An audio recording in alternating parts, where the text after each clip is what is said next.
الطيبون للطيبين الخبيثات للخبيثين والخبيثون للخبيثات. How come؟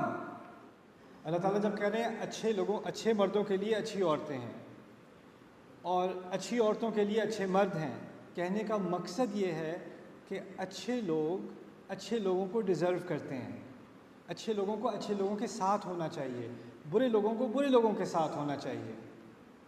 اگر یہ بات اس طرح ہوتی کہ ہم سوسائٹی میں دیکھتے ہیں، آپ کسی نے سوال میں لکھا ہے کہ اللہ نے تو کہا تھا کہ اچھے لوگ اچھے لوگوں کے ساتھ ہوتے ہیں، ہم سوسائٹی میں دیکھتے ہیں کہ میرے چچا اور چچی ساتھ ہیں. اگر یہ کہہ رہے ہو نا آپ، تو میں کہوں گا فرعون اور آسیہ بھی تو ساتھ ہیں، نوح اور ان کی بیوی بھی تو ساتھ ہیں، لوط اور ان کی بیوی بھی. آپ کو سوسائٹی آپ قرآن میں ہی دیکھ لو. تو اگر جس طرح سے آپ اس کو سمجھ رہے ہو یہ واقعی ہوتا تو پھر وہ قصے تو ان کی کوئی سینس ہی نہ بنتی. بات کبھی کہی جاتی ہے، دس از وائی بلاغہ is important but it's also called communication psychology. Sometimes you speak in factual terms. اسی طرح قرآن نے کہا ہے یہ اتنی اہم چیز ہے، اچھے لوگوں کو، اچھے مردوں کو اچھی بیوی ڈھونڈنی چاہیے، اچھی بیویوں کو اچھے شوہر ڈھونڈنے چاہیے، اور گندے لوگ ایک دوسرے کو ڈیزرو کرتے ہیں. اور یہ ایک پرنسپل بتا دیا قرآن نے کہ ایسا ہونا چاہیے. تو سوسائٹی کو ایسا بناؤ کہ ایسے لوگ جو اچھے ہوں وہ ایک دوسرے کو ڈھونڈ سکیں، اور باقی جو گندے رہ گئے وہ جو کرنا ہے کریں انہیں. والخبیثون للخبیثات والخبیثات للخبیثین، یہ بات کہی جا رہی ہے قرآن میں. اب میں لڑکوں سے بات کرتا ہوں تھوڑی سی. آپ کو اللہ تعالیٰ نے ایک عجیب مقام پہ کھڑا کیا ہے. آپ کی ساری زندگی میں ایکسپیکٹیشنز ہیں. آپ کے پیرنٹس سے وہ آپ سے توقعات رکھتے ہیں، آپ کے چھوٹے بہن بھائی آپ سے توقعات رکھتے ہیں، اور آپ کی سوسائٹی آپ سے توقعات رکھتی ہے. پھر ایک دن آپ کی شادی ہو جانی ہے تو آپ سے فائنینشیل توقعات بھی آپ سے ہیں، ایکسپیکٹیشن آپ سے ہے. گھر کی حفاظت کی ایکسپیکٹیشن بھی آپ سے ہے. پھر اولاد ہوگی تو اولاد کی ایکسپیکٹیشن بھی آپ سے ہے. تو آپ اس طرح سمجھیں کہ آپ کے ساتھ بہت ساری زنجیریں جڑی ہوئی ہیں اور ساری آپ کو مختلف ڈائریکشنز میں کھینچ رہی ہیں. سمجھ رہے ہیں بات؟ اس لیے آپ کا ایک فیصلہ جو ہے نا وہ بہت ضروری ہے، بہت ہی ضروری ہے، کیونکہ آپ کو اتنا زیادہ کھینچا جا رہا ہے کہ وہ ایک فیصلہ، اس فیصلے کی وجہ سے پتہ چلے گا کہ آپ یہ جو بوجھ ہیں یہ واقعی صحیح طریقے سے اٹھا سکیں گے یا نہیں. وہ ہے آپ کی شادی. آپ کی شادی ایک ایسے انسان سے ہونی ہے، آپ اس کے لیے سکون بنیں، وہ آپ کے لیے سکون بنے. کچھ بھی ہو جائے دنیا میں، والدین کے ساتھ کچھ بھی ہو جائے، جاب کے ساتھ کچھ بھی ہو جائے، بچوں کے ساتھ کچھ بھی ہو جائے، دو لوگ ہیں جنہوں نے فیصلہ کیا ہے کہ وہ ایک دوسرے کا سکون بنیں گے، وہ ہیں بیوی اور شوہر. اگر ان دونوں کی آپس میں ایک انڈرسٹینڈنگ ہو گئی اور ان کا آپس میں ایک سکون بن گیا تو اس کے بعد آپ ہر مسئلے کو ٹیکل کر سکتے ہو. اللہ تعالیٰ نے شادی کے مقاصد میں سے کہا ہے لِتَسْكُنُوا إِلَيْهَا، تاکہ تم ان میں سکون پاؤ. پھر کہا ہن لباس لکم وانتم لباس لہن، وہ تمہارے لیے لباس ہے، تم ان کے لیے لباس ہو. لباس سے انسان کو کمفرٹ آتی ہے، پروٹیکشن آتی ہے، سکون آتا ہے. دیکھیں اب ہوا یہ ہے کہ بیٹا اٹس اوکے آئی نو، ہوا اب یہ ہے but it is hard in here so it might be too hard. But اب ہوا یہ ہے کہ ہماری سوسائٹی میں ہر کوئی بس ایکسپیکٹیشنز لے کے آتا ہے، ہر ایک کے پاس ایکسپیکٹیشنز ہیں. تو اب وہ مرد بھی اب سمجھ رہا ہے میری بیوی مجھ سے ایکسپیکٹ کر رہی ہے، میری ماں مجھ سے ایکسپیکٹ کر رہی ہے، میرے بچے مجھ سے ایکسپیکٹ کر رہے ہیں، ساری مجھ سے، میں کس سے ایکسپیکٹ کروں؟ میں تو کسی سے ایکسپیکٹ کر ہی نہیں سکتا. تو پھر اس کا تھوڑا سا دماغ خراب ہونا شروع ہو جاتا ہے، پھر اس کا غصہ شروع ہو جاتا ہے، اس کے آؤٹ برسٹ شروع ہو جاتے ہیں، اس کا بیلنس خراب ہو جاتا ہے انسان کا. ایز اے مدر آپ کی رسپانسبلٹی ہے کہ آپ ینگ نوجوان آدمیوں کو سکھائیں، اور اسے صرف ماں اکیلے نہیں سکھا سکتی، ماں اور باپ دونوں کی رسپانسبلٹی ہے. عام طور پر وہ کیا ہے کہ بیٹا تمہیں بہت ساری ذمہ داریاں اٹھانی ہیں لیکن تمہیں ان کو بیلنس کرنا ہوگا. اور میں ایک کانسیپٹ آپ کو بتا دوں جو بار بار اپنے بچوں کے دماغ میں اور دل میں آپ نے ڈالنا ہے. اصل حق اللہ کا ہے، اصل حق جس میں کوئی سوال کی گنجائش بھی نہیں ہے نا، وہ اللہ کا ہے. جو چیز اللہ نے منع کی ہے نا، وہ کوئی بھی کہہ دے، میں کہوں، آپ کے فادر کہیں، آپ کے بچے کہیں، آپ کی بیوی کہیں، آپ نے نہیں کرنا کیونکہ اللہ نے منع کیا ہوا. یہ پہلی بات. کچھ رولز فار لائف، ہاں، تو یہ پہلا رول ہے. کچھ بھی کر لو، حرام نہیں کرنا. حرام کمانا نہیں ہے، حرام بولنا نہیں ہے، حرام کرنا نہیں ہے. کس کی اس سے کوئی فرق نہیں پڑتا کس کی فیلنگز ہرٹ ہو رہی ہیں، کون رو رہا ہے کون خوش ہے، اس سے کوئی فرق نہیں پڑتا. یہ چیز نہیں چھوڑنا. اور جو انسان جذبات میں آ کے آپ کو پریشر کر کے حرام کی طرف لا رہا ہے نا، اس کے جذبات کی آپ کو کوئی فکر کرنے کی ضرورت نہیں ہے، کیونکہ اللہ کے اور آپ کے درمیان کوئی بھی نہیں آئے گا کبھی بھی. پہلی بات. دوسری بات، آپ کی مدر کے اور آپ کے فادر کے اور آپ کے بہن بھائیوں کے کچھ حق ہیں. ان کا اللہ تعالیٰ نے خود دائرہ بنایا ہے. اس دائرے میں کوئی بھی نہیں آئے گا. کوئی دوست آپ سے آ کے نہیں کہے گا تم اپنے فادر سے بات ہی نہ کرو. آپ اپنے فادر سے اپنا رشتہ کبھی نہیں توڑو گے. یہ رشتہ اللہ نے بنایا ہے، یہ نہیں ٹوٹ سکتا. آپ کی جتنی بھی لڑائی ہو جائے اپنی بہن سے آپ نے کمیونیکیشن ختم نہیں کرنی. کیوں؟ کیونکہ یہ زندگی بھر کا رشتہ، یہ ہمارا بنایا ہوا نہیں ہے، اللہ کا بنایا ہوا ہے. اللہ نے کہا ہے کہ یہ نہیں ٹوٹ سکتے. وَأُولُو الْأَرْحَامِ بَعْضُهُمْ أَوْلَىٰ بِبَعْضٍ فِي کتاب اللہ. جو رحم کے رشتے ہیں، خون کے رشتے ہیں نا، یہ اللہ کے ہاں سب سے قریبی رشتے ہیں. ان کو نہیں توڑا جا سکتا. اور ان کے توڑنے والے فاسقین ہیں. وَيَقْطَعُونَ مَا أَمَرَ اللَّهُ بِهِ أَن يُوصَلَ وَيُفْسِدُونَ فِي الْأَرْضِ. جس چیز کو اللہ نے حکم دیا ہے کہ وہ جڑی رہے، وہ اس کو کاٹتے ہیں. تو آپ کی بیوی ایک دن آ کے کہے کہ آپ مجھ سے بات نہ کریں، یا آپ کا دوست آپ سے آ کے کہے کہ آپ اپنے فادر سے الگ ہو جائیں یا اپنے بھائیوں سے الگ ہو جائیں یا ان سے بات نہ کریں، آپ نے یہ نہیں ہونے دینا. جن رشتوں کو اللہ نے جوڑا ہے ان کو کوئی بھی نہیں کاٹ سکتا. دوسری بات. 2-3 باتیں ہیں. تیسری بات لے لیتے ہیں. تیسری بات یہ کہ اللہ تعالیٰ نے آپ کو کچھ حق دیے ہیں. آپ کو خود کو، میرے بیٹے، آپ کو بھی اللہ تعالیٰ نے حق دیا ہے. آپ کو اللہ نے اختیار دیا ہے. شادی کے معاملے میں آپ کو اختیار دیا ہے اللہ نے. آپ کی چوائس ہوگی.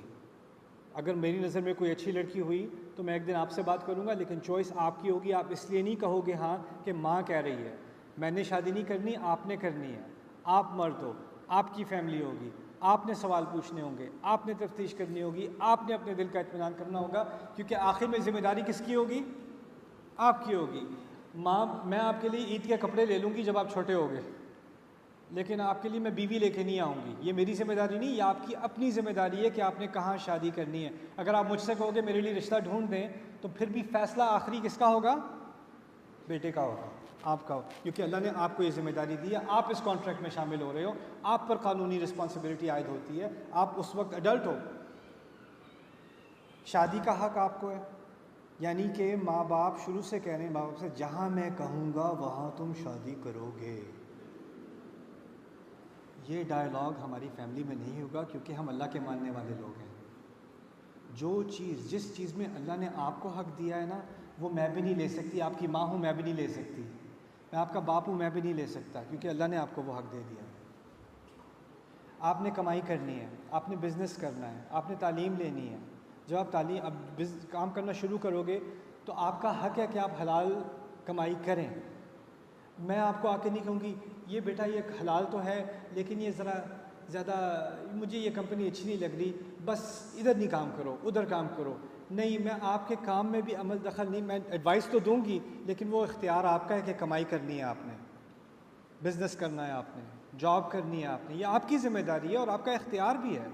اگر آپ مردوں کو اختیار نہیں دو گے اور وہ ہر چیز پیرنٹس کے کہنے پہ کرتے جائیں گے. کتنے نوجوان مرد مجھے ملے ہیں جو ڈپریشن کا شکار ہیں، وہ ایسے کریئر میں ہیں جس سے ان کو نفرت ہے، اور وہ صرف اس لیے کہ ان کی ماں چاہتی ہے کہ وہ اس کریئر میں جائیں یا باپ چاہتا ہے اس کریئر میں جائیں. اور یہ لوگ اتنے سکسیزفل ہو سکتے تھے اور اتنے بڑے انفلوئنسر ہو سکتے تھے اپنی اپنی سپیسز میں، لیکن وہ ادھر اس لیے نہیں گئے کہ ماں باپ نے ان کا حق مار لیا. اور یہ مارا ہے حق، یہ ان کا ماں باپ کا حق نہیں تھا. یہ سراسر غلط ہے. تو ایک سیکنڈ مجھے بات پوری کرنے دیں. تو یہ دوسرا حق، آپ کی کچھ چیزوں میں آپ کا اپنا بھی حق ہے. اس کے بعد ایک تیسری بات آتی ہے. آپ جب شادی کرو گے نا تو آپ کی بیوی کا بھی ایک حق ہے. وہ حق اور ذمہ داری ہے اس کے حق اللہ تعالیٰ نے اس کو دیے ہیں. آپ نے اس پہ خرچ کرنا ہے اپنے پیسوں میں سے. اس پہ کتنا خرچ کرنا ہے، کتنا خرچ نہیں کرنا، کیا اس کو لے کے دینا ہے، کیا لے کے نہیں دینا، اس کے لیے کیا کرنا ہے کیا نہیں کرنا ہے، اس میں کسی کو کوئی انٹرونشن کی اجازت نہیں ہے. یہ آپ کا فیصلہ ہے. اللہ نے آپ کو کہا ہے وَبِمَا أَنفَقُوا مِنْ أَمْوَالِهِمْ. اس میں نہ آپ کا بھائی کچھ کہہ سکتا ہے، نہ آپ کی ماں کچھ کہہ سکتی ہے، نہ آپ کا باپ کچھ کہہ سکتا ہے. آپ کی بیوی اور آپ کا رشتہ اس کی کچھ جو دائرہ ہے اس کا وہ اللہ نے بنایا ہوا ہے، اس میں کوئی اور نہیں آئے گا. تم ایک دوسرے کا سکون ہو، کسی اور کا سکون نہیں ہو. اللہ نے یہ نہیں کہا تاکہ تم ان میں سکون پاؤ اور پھر اپنے پورے خاندان کو سکون لا کے دو ان کی طرف سے جھاڑو پکڑا کے، یہ نہیں کہا قرآن نے. اب ماں نے سکھا دیا کہ میرا بھی ایک دائرے کا حق ہے، میرے یہ حقوق ہیں. وبالوالدین احسانا، سمجھا دیں اچھی طرح یہ کیا ہوتا ہے، یہ کیوں ہوتا ہے. باپ کا حق کیا ہے، بہن بھائیوں کا حق کیا ہے، اپنا حق کیا ہے، بیوی کا حق کیا ہے، بچوں کا حق کیا ہے. اور بیٹا اب یاد رکھنا، بہت سارے حق ہو گئے نا، کسی ایک کے حق میں پڑھ کے کسی ایک طرف زیادہ بائسڈ ہو کے باقیوں کا حق نہ مارنا شروع کر دینا. آپ نے ہر ایک کو بیلنس رکھنا ہے، آپ درمیان میں ہو. یہ ایک خاص بہت اہم قسم کی ذمہ داری ہے جو اللہ نے صرف مردوں کو دی ہے، کہ مرد پہ اتنی ساری ذمہ داریاں ایک ساتھ ڈال دیں ہر ڈائریکشن میں سے. اور یہ آپ کی ذمہ داری ہوگی کہ آپ درمیان میں بیلنس قائم کرو. اور جب آپ یہ بیلنس قائم کرو گے تو یہ یاد رکھنا کہ جو بھی انسان عدل قائم کرتا ہے نا اس کے دشمن بنتے ہیں. تو جب آپ یہ عدل قائم کرو گے نا تو ہو سکتا ہے آپ کے بچوں کو پسند نہ آئے، ہو سکتا ہے آپ کی بیوی کو پسند نہ آئے، ہو سکتا ہے آپ کے ماں باپ کو پسند نہ آئے، ہو سکتا ہے آپ کے بھائیوں کو پسند نہ آئے. جیسے پسند آئے نہ آئے، میں یہ کہہ سکوں اپنے رب کو کہ میں نے کسی کو کسی کا حق ماننے کی اجازت نہیں دی، میں نے انصاف کیا. بیچ میں کھڑا تھا، میرے رب مجھے ہر ایک نے کھینچا ہے لیکن میں کھینچا نہیں. ہر ایک نے مجھے اپنی طرف لانے کی کوشش کی ہے، میں نے کسی کے ساتھ زیادتی نہیں کی، ہر ایک کا میں نے حق دیا ہے. یہ ہوتا ہے مرد. اور اگر یہ مردانگی آپ میں واقعی آ گئی نا تو آپ تیار ہو جاؤ بس، کیونکہ آپ نے اپنی آواز نہیں اٹھانی، آپ نے اپنا ہاتھ نہیں اٹھانا، آپ نے اپنا کردار اٹھانا ہے، اپنا کیریکٹر اٹھانا ہے آپ نے. ٹھیک ہے؟ اب فرض کریں میں آپ کو ایک سینیریو دیتا ہوں، ایک سینیریو بتاتا ہوں آپ کو. آپ کی مدر آپ سے کہے ایک دن کہ اس نے آپ کی بیوی کو ڈانٹنا شروع کر دیا، فرض کریں آپ کے سامنے. ٹھیک ہے؟ آپ کی ذمہ داری ہے کہ آپ رستے میں آؤ گے، کھڑے ہو گے اور کہو کہ نہیں امی یہ آپ کے دائرہ نہیں ہے. اگر اس سے کوئی مسئلہ ہے آپ مجھ سے بات کریں، میں اس کا ولی ہوں، میری ذمہ داری ہے، آپ مجھ سے بات کریں گے. آپ کی بیوی آپ کی امی کے ساتھ بدتمیزی کرنے لگی ہے، آپ کی ذمہ داری ہے اپنی امی کی حفاظت کرنا بھی.